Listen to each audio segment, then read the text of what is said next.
Baik, terima kasih. Assalamualaikum warahmatullahi wabarakatuh. Lah, Alhamdulillahirrahmanirrahim. Wa bihi nasta'inu ala umuri ni'matin.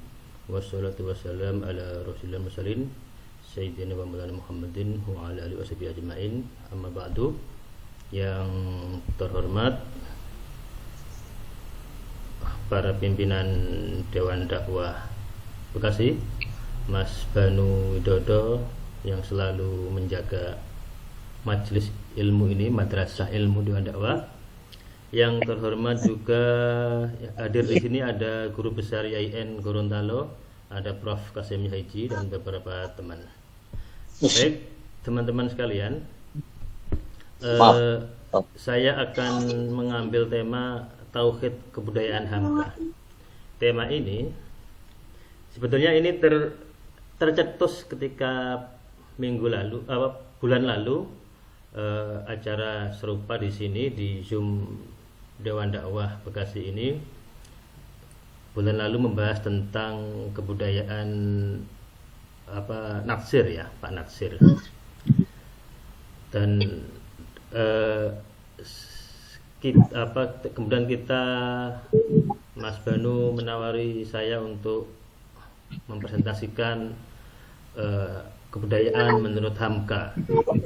Kalau Natsir lebih dikenal sebagai seorang politisi, sebagai seorang negarawan. Kalau Hamka kan selain seorang ulama juga dikenal sebagai sastrawan, budayawan ya. Karena Hamka banyak mengarang novel dan banyak menulis novel lah ya. Sehingga dia dikenal sebagai sastrawan. Tapi menurut saya memang kajian tentang kebudayaan, kesenian itu sangat penting di kalangan kita umat Islam, khususnya di kalangan gerakan-gerakan Islam modernis. Diakui atau tidak, di kalangan umat Islam itu soal seni budaya itu sampai sekarang masih diperdebatkan, ada pro kontra. Yang kemarin kita ketahui ada seorang mubalek yang dikecam banyak pihak karena menerjemahkan asy'ara sebagai penyanyi gitu kan ya, sampai ribut, sampai kemudian dibahas bagaimana hukum nyanyian, hukum lagu, hukum musik gitu. Sehingga karena kita itu masih ribut dalam hal seperti itu, kita itu cenderung abai pada aspek-aspek kebudayaan.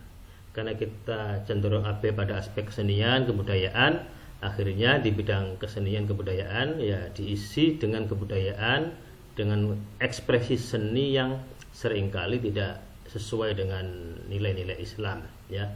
Yang populer di masyarakat kita itu ya lagu-lagu tentang cinta, picisan seperti itu ya. Nah, jikalau kita lihat juga di kalangan gerakan-gerakan Islam di Indonesia ini yang sangat akrab dengan kesenian dan kebudayaan itu diakui atau tidak adalah gerakan-gerakan Islam tradisional semacam NU dan lain sebagainya. Kalau gerakan-gerakan Islam modernis, Muhammadiyah, Persis dan Dewan Dakwah juga itu kayaknya kurang tertarik ya.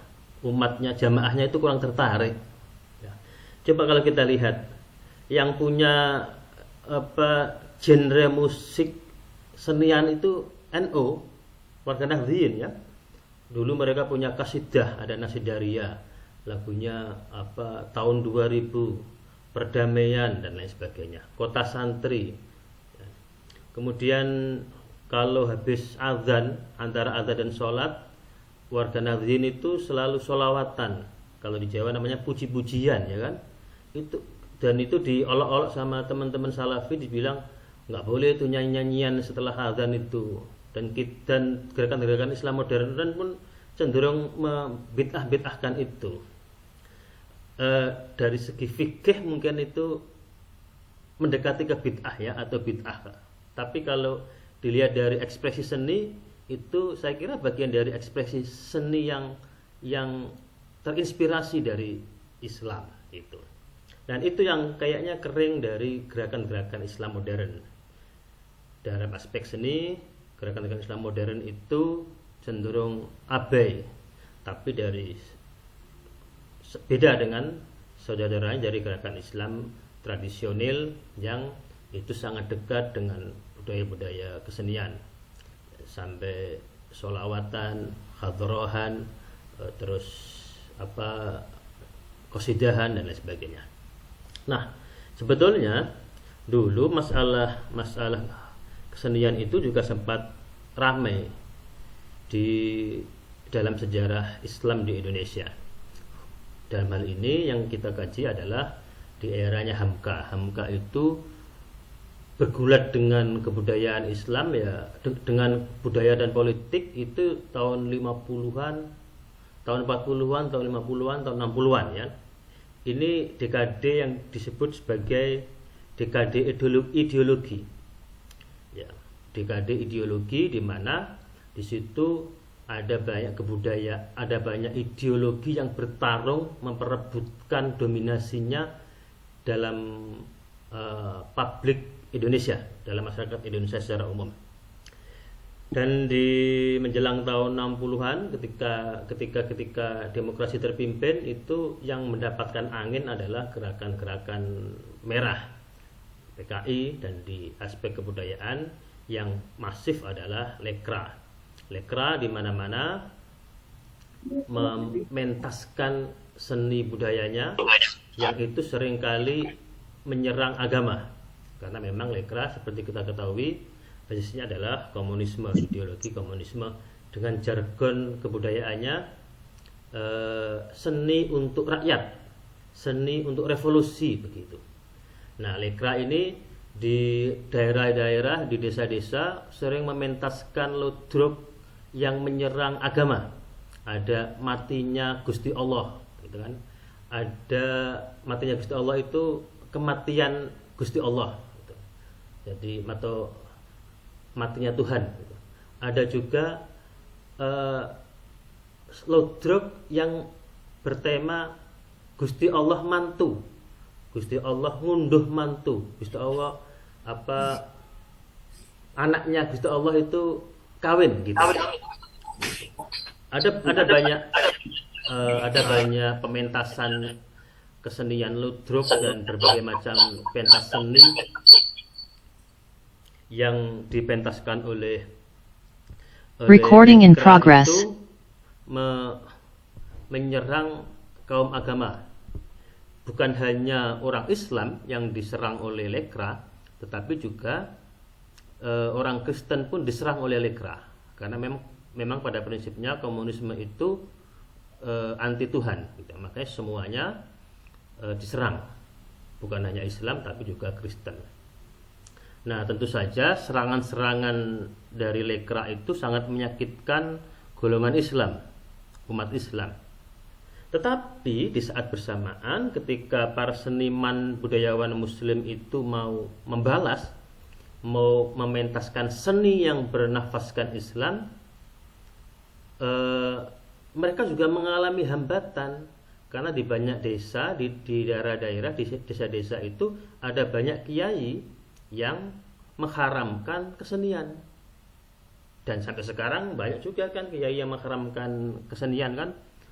Seperti kontroversi Mubalek yang kemarin itu kan, soal musik, soal lagu yang diharamkan itu. Jadi dalam konteks saat itu para seniman Muslim itu menghadapi dua musuh dari Lekra, musuh eksternal, dan musuh internal. Musuh internal itu para kiai-kiai, ada sebagian kiai yang masih mengharamkan kegiatan kesenian. Oke ya. Ini perjuangan Hamka di bidang seni budaya. Saya tidak akan membahas panjang lebar tentang Hamka sebagai seniman, sebagai budayawan, terkait dengan karya-karya beliau di novel dan di sebagainya. Saya menampilkan hal-hal yang kurang dikenal oleh masyarakat tentang peran kebudayaan Hamka. Jadi teman-teman sekalian, dulu itu ada namanya Badan Musyawarah Kebudayaan Nasional, BMKN. Ini sebuah badan yang membawahi semua seniman, semua budayawan dari berbagai macam aliran. Ada yang dari komunis, ada yang dari Islam, ada yang dari nasionalis PNI, macam-macam lah. Ya, mereka berkumpul di BMKN.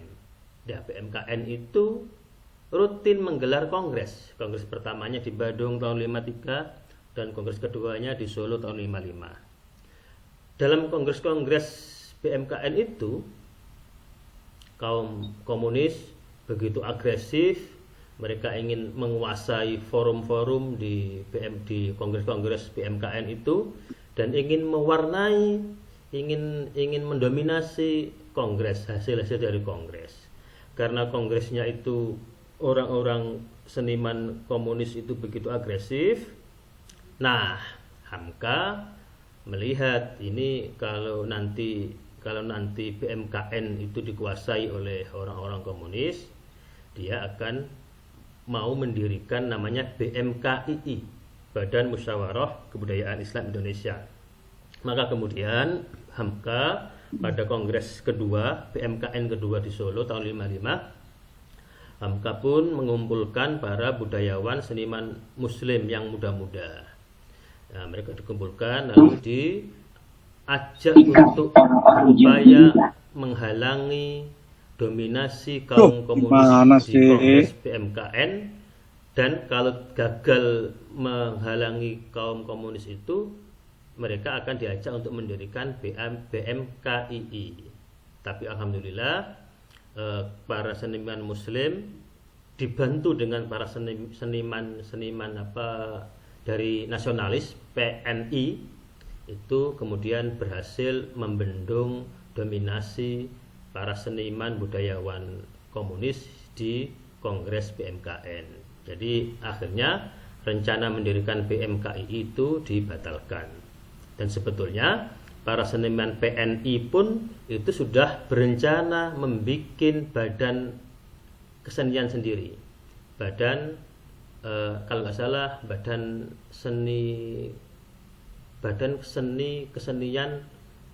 musyawarah seniman budayawan Pancasila gitu kalau nggak salah. Tapi akhirnya dua rencana ini dibatalkan karena mereka berhasil membendung keinginan kaum komunis, para seniman komunis di kongres di Solo. Nah, ini yang pertama. Dan ini yang jarang diketahui oleh masyarakat. Yang kedua, dulu para seniman muslim itu sebetulnya sudah punya wadah namanya Himpunan Seni Budaya Islam, HSBI. HSBI itu sudah didirikan, saya lupa tahun pastinya, tetapi tidak aktif, ya, tidak aktif. Nah, pada tahun 60 itu baru aktif setelah ketuanya diganti menjadi Helmi Yunan Nasution. Helmi Yunan Nasution itu waktu itu kolonel di Angkatan Darat, dia kepala Pusroh, Pusat Rohani Islam di Angkatan Darat. Dengan di backup oleh Jenderal Haris Nasution, si Helmi Yunan ini menjadi ketua HSBI dan kemudian HSBI pun diaktifkan. Nah, di HSBI itu ada dua lembaga. Yang pertama Badan Pekerja. Badan Pekerja itu ya pengurus harian. Ini istilahnya mereka yang menggerakkan organisasi. Yang kedua ada namanya MASBI, Majelis Seniman Budayawan Islam. Inilah think tanknya atau ideolognya HSBI. Ini terdiri dari banyak ulama dan seniman budayawan muslim yang diketuai oleh Buya Hamka. Nah, pada Munas tahun 60 itu HSBI membuat rekomendasi supaya digelar musyawarah besar seniman budayawan Islam yang dipelopori yang digerakkan oleh MASBI. Kemudian MASBI menggelar acara itu, menggelar musyawarah besar seniman budayawan Islam pada tanggal 15 sampai 17 Desember tahun 61. Ini ada seratusan lebih ulama, seniman dan pemikir muslim di Indonesia yang diundang, dan di antara mereka diminta untuk mempresentasikan gagasan mereka tentang seni Islam. Nah, tentang seni Islam. Dan ternyata teman-teman sekalian, warna hasil dari musyawarah besar ini sangat diwarnai oleh gagasan-gagasan Hamka. Ini saya tampilkan sekilas hasil dari musyawarah besar seniman budayawan Islam itu. Ya, pertama bahwa kebudayaan adalah manifestasi dari ruh. Ruh itu cipta, dzauq itu rasa, iradah, karsa, dan amal, karya. Dalam seluruh segi kehidupan insani sebagai fitrah, ciptaan karunia Allah. Jadi kebudayaan itu adalah fitrah, hasil dari cipta karya karsa dan karya manusia. Ya. Kemudian yang disebut dengan kebudayaan Islam itu adalah manifestasi dari cipta rasa karya manusia yang bersumber dari Islam atau berunsur ajaran Islam. Nah, dan yang ketiga ini yang juga sangat penting, musyawarah besar itu merumuskan bahwa kebudayaan Islam itu tujuannya adalah untuk ibadah, perhambaan, dan pengabdian kepada Allah dan amal soleh terhadap sesama manusia dengan mempergunakan nikmat karunia Allah untuk mewujudkan aman, tentram, sentosa, dan makmur lahir batin bagi setiap pribadi masyarakat umat manusia. Dari sini kita bisa ketahui bahwa kesenian bagi musyawarah besar seniman budayawan Islam itu bukan seni untuk seni, bukan seni yang free value, tapi seni yang full value, ya, yang memiliki penuh dengan tata nilai. Ya. Karena seni itu diperuntukkan untuk pengabdian kepada Allah, maka seni itu harus diselaraskan dengan nilai-nilai yang telah ditentukan oleh Gusti Allah. Nah, karena itu seperti saya sebutkan tadi, para seniman muslim itu menolak kaidah seni untuk seni dan seni untuk rakyat. Memang di saat itu ada dua golongan seniman yang ada di saat itu. Ada seniman lekra merah yang semboyannya seni untuk rakyat, mereka menolak seni yang bebas nilai. Sementara ada juga kelompok seniman, ini kebanyakan kelompok Manikebu, manifesto kebudayaan, banyak ya, bukan semua. Mereka bersemboyan seni untuk seni. Jadi mereka seninya seni yang free value gitu. Nah, para seniman muslim merumuskan bahwa seni Islam itu bukan seni untuk seni ataupun juga bukan seni untuk rakyat seperti yang disemboyankan oleh PKI, oleh Lekra. Nanti saya jelaskan lebih di akhir-akhir terkait dengan pemikiran Hamka tentang seni. Karena itulah kesenian itu merupakan aktivitas yang luhur, yang mulia, karena seni digunakan untuk berbakti kepada Allah dan kemanfaatannya harus dirasakan oleh kemanusiaan, oleh manusia, baik secara lahir maupun secara batin. Ya, dari sini sangat jelas sekali ya bahwa seni dalam Islam itu bukan seni yang bebas nilai, tapi seni yang penuh dengan nilai, seni yang memiliki tujuan. Nah, setelah mereka merumuskan makna seni Islam, musyawarah besar itu membuat fatwa. Ya, yang pertama, Islam itu memperkenankan karya segala cabang kesenian untuk keluhuran budi dan untuk ketakwaan kepada Allah. Dan kesenian itu tentu tidak berunsur asusila, tidak cabul, tidak untuk maksiat, dan tidak untuk syirik, tidak mengandungi kesyirikan. Ini fatwanya. Yang kedua, untuk seni pahat, para peserta musyawarah itu memfatwakan seni pahat itu boleh, asalkan untuk tujuan perhiasan, untuk permainan, dan untuk pendidikan, untuk tarbiyah.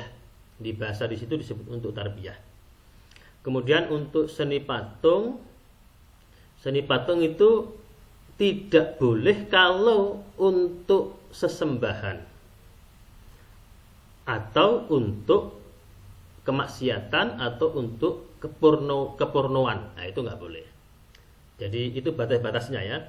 Di sini jelas sangat longgar sekali karena yang difatwakan itu hanya batas-batas pinggirnya saja. Dengan seperti ini maka sesungguhnya seniman muslim itu memiliki ruang gerak yang sangat bebas karena yang ditentukan hanya batas-batasnya saja. Oke. Nah, di akhir musyawarah besar itu Hamka memberikan sambutannya. Hamka dalam sambutannya yang saya ingat, Hamka itu yang pertama menyatakan bahwa fatwa musyawarah besar itu bukan untuk ayatisasi atau untuk melegitimasi kesenian, tapi fatwa itu merupakan ijtihad yang diambil, yang dikeluarkan dari nilai-nilai ajaran Islam. Dan di situ Hamka juga menjelaskan bahwa kebudayaan Islam di Indonesia itu memiliki beberapa tantangan. Ada 4 tantangan. Yang pertama, tradisi Hindu, Siwa, dan Buddha.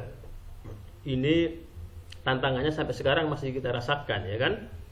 Ada banyak istilah-istilah di kebudayaan kita, bukan hanya di kebudayaan secara sempit, tapi kebudayaan secara umum itu yang bernuansa masa lalu pra-Islam.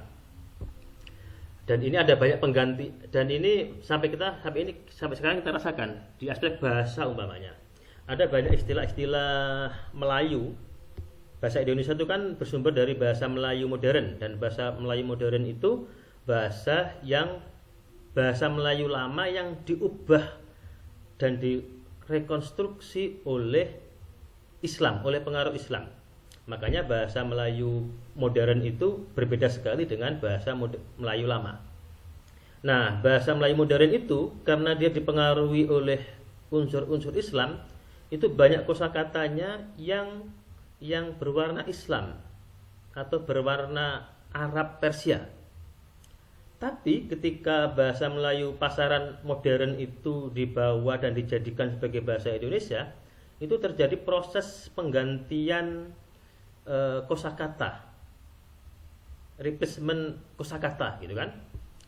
Contohnya ini yang disampaikan Hamka ketika di sidang-sidang konstituante.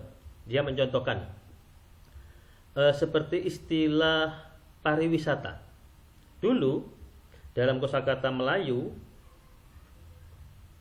anjang sana, jalan-jalan itu namanya tamasya.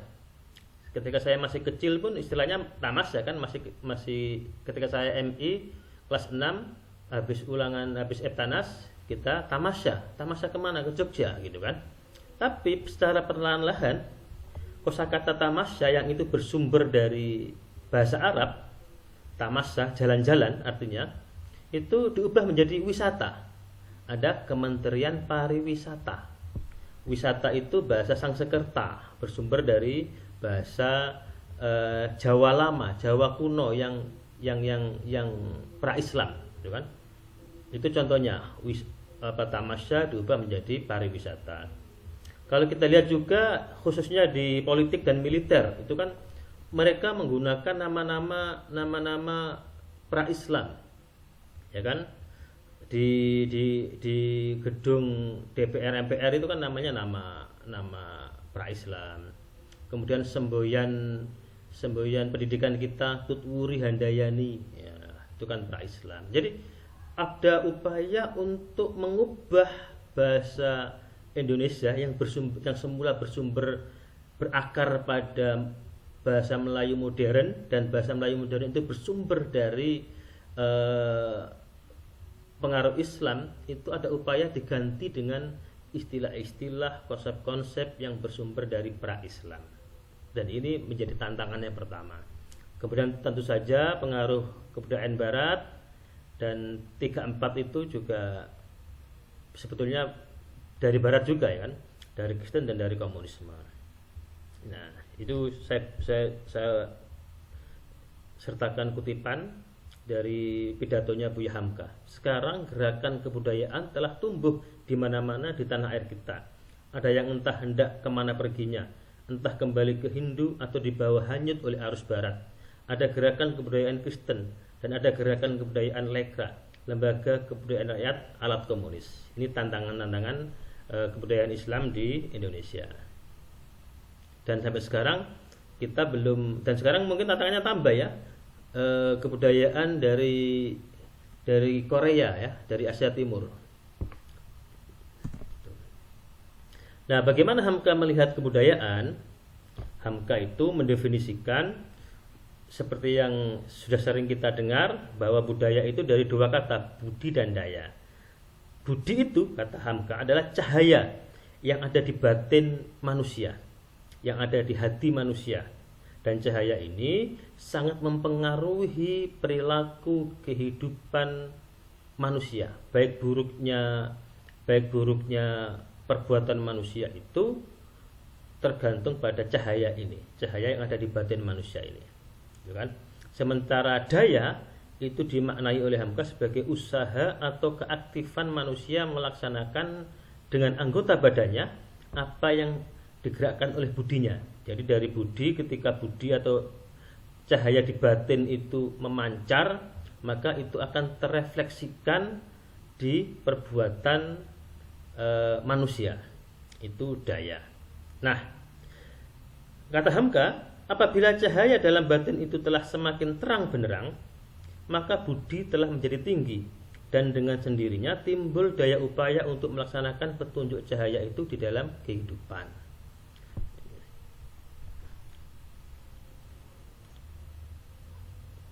Itu budaya, makna budaya ya.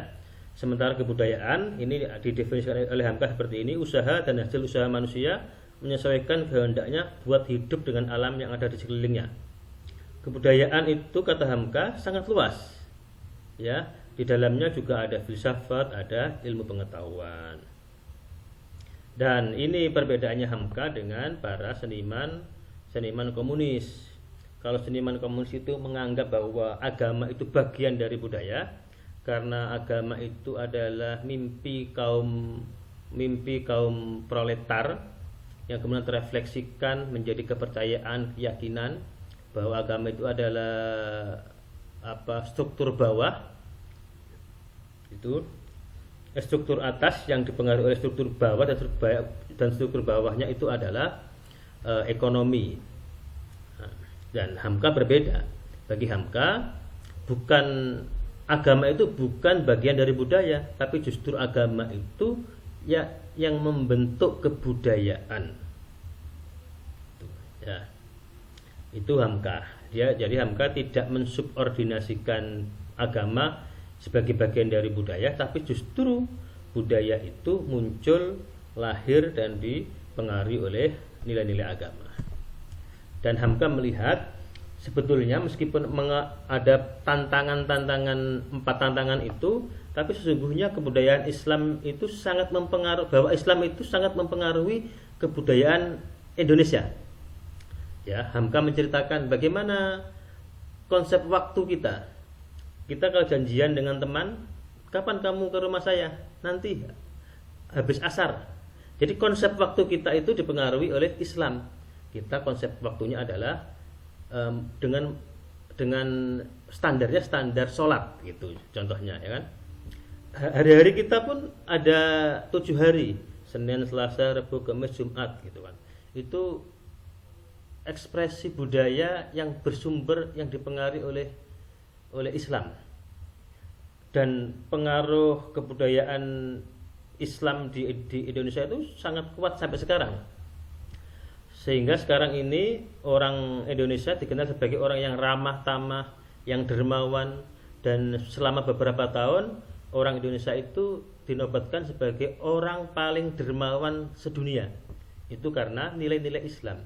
Ini bedanya Islam di Indonesia dengan Islam di tempat lain. Islam di Indonesia itu Islam yang sudah menjadi tubuh, menjadi bagian dari kehidupan sehari-hari orang Indonesia. sehingga semua konsepnya itu, semua pola hidup, hampir semua pola hidup rakyat Indonesia itu dipengaruhi oleh Islam. Ketaatan kepada orang tua, tidak berani membantah orang tua, itu bersumber dari Islam. Kedermawanan itu bersumber dari Islam. Apalagi tolong menolong, gotong royong itu bersumber dari Islam. Cuma selama ini kita kurang menyadarinya karena diwariskan ke kita sebagai tradisi budaya. Karena itulah kita perlu ini lagi. Bahkan Hamka dalam pidatonya juga menyebut dalam kisah-kisah pewayangan itu pun nilai-nilai Islam sangat terasa. Cuma menggunakan istilah-istilah Jawa gitu saja. Nah, gitu ya. Nah, sekarang kita bahas bagaimana sih seni menurut Hamka. Kalau tadi Hamka membahas tentang budaya, sekarang seni menurut Hamka itu apa sih? Nah, Hamka itu melihat keindahan itu ada dua, ada keindahan asli dan ada keindahan tiruan. Seni itu kan ekspresi keindahan, ya kan? Nah, keindahan asli itu adalah makhluk ciptaan Tuhan, alam dan berbagai alam dan berbagai macam lainnya. Sementara yang tiruan itulah seni. Seni itu sebetulnya refleksi dari keindahan asli yang diciptakan oleh Tuhan. Itu seperti orang bercermin. Manusia itu ciptaan Tuhan, itu keindahan asli. Sementara gambar kita di cermin itu adalah seni. Seni itu seperti itu. Ketika seorang seniman membuat lukisan tentang alam, ya alam itu hanya cermin saja, hanya gambar di cermin yang merefleksikan gambar dari makhluk yang asli. Itu. Jadi itu seni tiruan. Jadi keindahan tiruan, bukan keindahan asli. Keindahan aslinya adalah keindahan yang diciptakan oleh Tuhan. Sementara seni itu hanya meniru, merefleksikan dari keindahan asli itu. Dan perefleksian dari keindahan asli itu bisa berupa seni pahat, seni ukir, seni patung, nyanyi-nyanyian, puisi dan lain sebagainya. Jadi itu hanya tiruan dari keindahan yang asli. Itu definisi Hamka tentang seni. Nah, untuk apa seni? Sama seperti yang disimpulkan oleh Musyawarah Besar Seniman Budayawan Islam. Seni Hamka itu melihat bahwa seni itu tidak bebas nilai. Seni itu memiliki nilai-nilai, value penuh dengan nilai-nilai, value laden gitu kan. Nah, karena itu Hamka menolak dan mengkritik para seniman bebas nilai. Nah, bagi Hamka, seniman itu adalah bagian dari masyarakat. Dia tidak bisa berekspresi seni yang bebas tanpa mempedulikan masyarakatnya. Dulu ketika Inul Daratista itu joget goyang ngebor, itu kan banyak yang membela. Itu ekspresi seni, nggak usah diurusi dengan agama, nggak usah diurusi dengan moralitas. Nah, gitu. Tapi orang lupa bahwa Inul itu adalah manusia. Ya. Apa yang direfleksi, apa yang diaksikan, ditindakkan oleh Inul itu adalah tindakan manusia. Karena seni itu bagian dari tindakan manusia, maka seni itu harus terkait dengan moralitas dan tata nilai yang ada di lingkungan sekitarnya. Dia tidak bisa mengklaim sebagai bebas nilai. Seni untuk seni nggak bisa. Ya, itu karena apa? Karena dia bagian dari masyarakat. Antara seniman dan masyarakat itu saling take and give. Ini gagasannya Hamka. Oke ya. Hamka juga mengkritik kaidah yang dipakai oleh kalangan lekra, seniman merah, seni untuk rakyat, seni untuk revolusi. Menurut Hamka, jargon ini jargon kebohongan, ya, jargon yang mendustai seni itu sendiri. Kenapa? Karena di dalam jargon seni untuk rakyat itu terkandung paradigma pertentangan antar kelas. Padahal seni itu adalah ekspresi keindahan yang mengandungi kedamaian, menciptakan kedamaian dan menolak permusuhan. Kalau kaum lekra, kaum seniman merah menganggap seni itu untuk rakyat, padahal di dalamnya itu mengandungi paradigma pertentangan kelas, maka itu bukan seni, itu adalah kebohongan, itu kata Hamka. Dan memang Hamka itu sejak awal menyatakan bahwa keseniannya, ekspresi seni Hamka itu berbasis pada cinta, bukan pada permusuhan. Ini disampaikan oleh Hamka ketika beliau pidato kebudayaan di TIM pada Maret tahun 70. Ya. Sekarang ini tauhid kebudayaan ala Hamka. Nah, meskipun alam lingkungan sekitar kita itu kata Hamka tadi adalah keindahan yang asli karena ciptaan Tuhan, tapi Hamka melihat bahwa itu semua adalah bahan mentah. Ya, bahan mentah. Bahan mentah itu perlu diolah oleh manusia. Di sini Hamka menempatkan manusia sebagai subjek. Tidak ada determinasi lingkungan, tidak ada determinasi alam terhadap manusia. Bukan, manusia bagi Hamka adalah manusia subjek. Subjek yang harus mengolah alam, termasuk dalam berkesenian. Nah, bukan alam yang menentukan manusia, bukan. Begitu.